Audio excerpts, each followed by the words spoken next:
From the dusty foothills of Anatolia, the Ottoman Empire rose to rule much of Asia, Europe, and North Africa. For 6 centuries, the empire swelled and declined, defeated Crusader armies, and brought kings and rajahs to their knees. In this 2-part series, we trace the rise and fall of the Ottomans. What was to become the great Ottoman Empire had its beginnings with the nomadic Turkish-speaking peoples of Outer Mongolia and Central Asia, who were known as the Seljuks. Around the 10th century, they migrated to Asia Minor, the Iranian plateau, and Transoxiana, which today is Uzbekistan. The territory that the Seljuks came into was ruled by the Ghaznavid Empire. Soon they unleashed their army on the newcomers.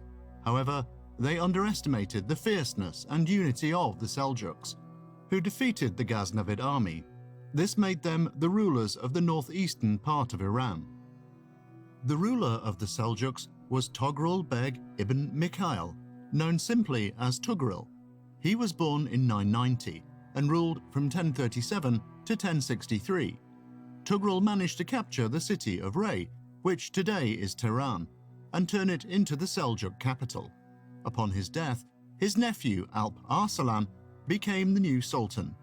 Under his leadership, all of Iran was subjugated. He then led his army into Greek Byzantine territory. On August 12, 1071, the Seljuks defeated the Byzantine army at Manzikert, and the Roman Emperor Romanus Diogenes was taken captive. Then came the Mongol Invasion. Genghis Khan's forces swept through Central Asia. Hundreds of thousands of refugees fled to the Anatolia region. Among these were the Kai tribe, who had fled from Central Asia. As the Seljuk Empire disintegrated, a young Kai by the name of Osman was rising to a position of power. Born around 1280, Osman was a disciple of Sheikh Ebedali, living in his home as a young man. One night, Osman had a dream in which he saw himself as the ruler of a mighty empire. In his dream, Osman saw a huge tree with roots that spread to 4 key rivers: the Danube, Tigris, Nile, and Euphrates. This massive tree provided shade to 4 major mountain ranges: the Atlas, Caucasus, Balkans, and Taurus. In his dream, Osman saw the crescent moon shining down on this scene. Then, a great gust of wind blew toward Constantinople, which sat at the junction of Europe and Asia and between 2 great oceans, the Mediterranean and Black Sea. Like a priceless jewel, Osman reached out to take possession of this prize jewel, but then woke up. When he related his dream to the sheikh, Osman was told that he was destined to be the greatest ruler of the age. In fact, the sheikh was so pleased with this news that he gave his daughter to Osman as a wife. Thus, confirmed in his convictions, Osman set about turning the dream into reality. He led a series of holy wars throughout the Byzantine lands from his base in the district of Sogut in western Anatolia. In doing so, he forged a reputation as a devout Muslim ruler, allowing him to build a sizable following. As his region of control grew, Osman instituted formalized methods of governance. Among these were the Millet System, which allowed minority religious and ethnic groups to operate independently from the central monarchy. Osman extended the borders of his growing empire to the very edge of the Byzantine dynasty. He died around 1324 and was succeeded by his son Orhan. A dynastic line of sultans followed, and by 1352, the empire, which was to be called Ottoman in reverence to Osman, had been extended as far as the Bosphorus Asian shores. In the mid-1350s, the Ottomans embarked upon an aggressive campaign of conquest. It began with an assault of the Gallipoli Peninsula and the subsequent conquering of the Anatolian plains. Then, when the Serbian ruler Stefan Dusan died in 1355 and his empire broke up, the Ottomans took advantage of the chaos, taking possession of Adrianople. They then declared war on southern Bulgaria and Thrace.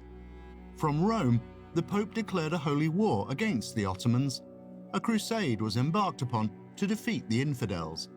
The third Sultan of the Ottoman Empire, Murad I, defeated the Christians in 1371 on the Maritsa River, subsequently taking possession of Macedonia, Bulgaria, and southern Serbia. In 1387, the Ottomans defeated Thessaloniki, or modern-day southern Greece. An emboldened Murad then declared war on the Balkan states. The Christian alliance was defeated at the Battle of Kosovo in 1389, but at the cost of the Sultan's life. However, the new Sultan, Bayezid I, continued to take the fight to the Western and Eastern powers. Ottoman expansion continued at pace throughout the remainder of the 14th century. Meanwhile, another empire had established itself.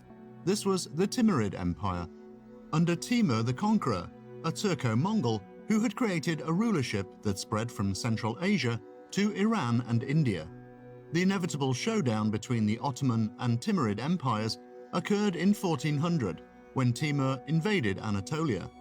This was a direct challenge to the Ottoman Sultan, and he responded with a retaliatory invasion. The result was the Battle of Ankara, where Timur's forces brought the Ottomans to their knees. Bayezid and his two sons were taken prisoner. This put Timur in total command, having it within his power to totally crush the Ottoman Empire. But he chose not to.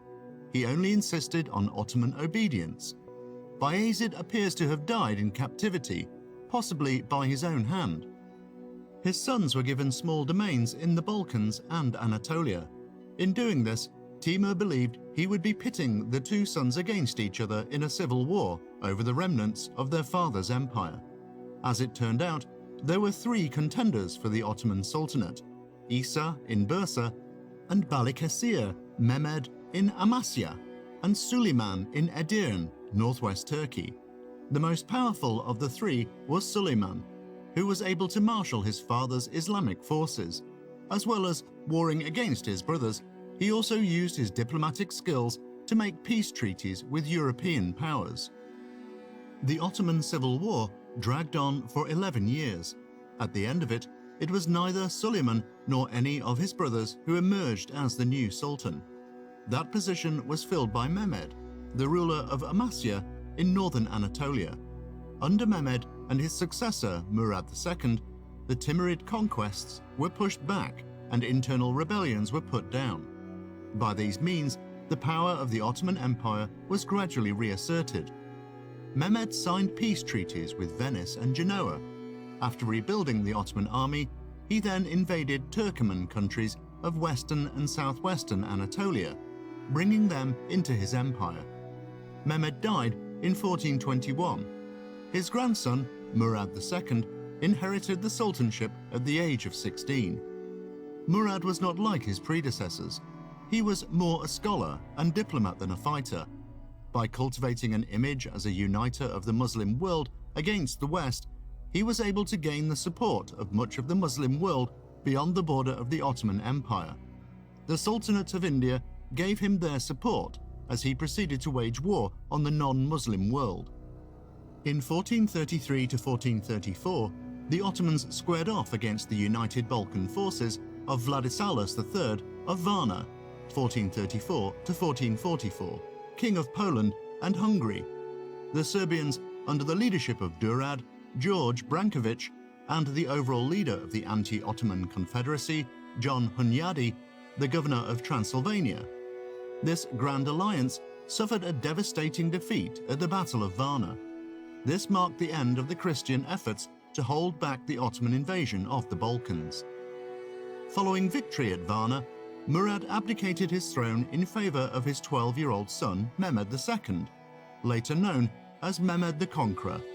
A power struggle ensued, which caused Murad to return to the sultanship. He put down a mutiny by the Janissaries, a group of elite foot soldiers, and went on to defeat a Christian army at the Second Battle of Kosovo in 1488. He then turned his focus on Wallachia, forcing its inhabitants to accept Ottoman rule. Murad II died in 1451, and his son, Mehmed, finally assumed full power. He was now 21 years of age. Mehmed had a single focus: to break the power of the Italian city-states and control Eastern European trade. The first step in his plan was the conquest of Constantinople. In 1452, he constructed the Rumeli fortress to prevent foreign ships passing through the Black Sea. The siege of Constantinople began in 1453. Mehmed brought 200 ships and 50,000 troops against the great city. It took 50 days for the young sultan to overpower the defenders. The Ottomans shot cannonballs against the city walls. Once this was finally achieved, they were able to pour into the city with very little resistance. Mehmed's first act upon entering the city was to offer prayer at the great basilica Hagia Sophia. He then made Constantinople his new capital. The capture of Constantinople brought the Byzantine Empire to an end and set the scene for the total domination of the entire Balkan region. In Part 2, we discover how the Ottoman Empire ascended to its zenith, only to decline and fall in the wake of the disaster that was World War I.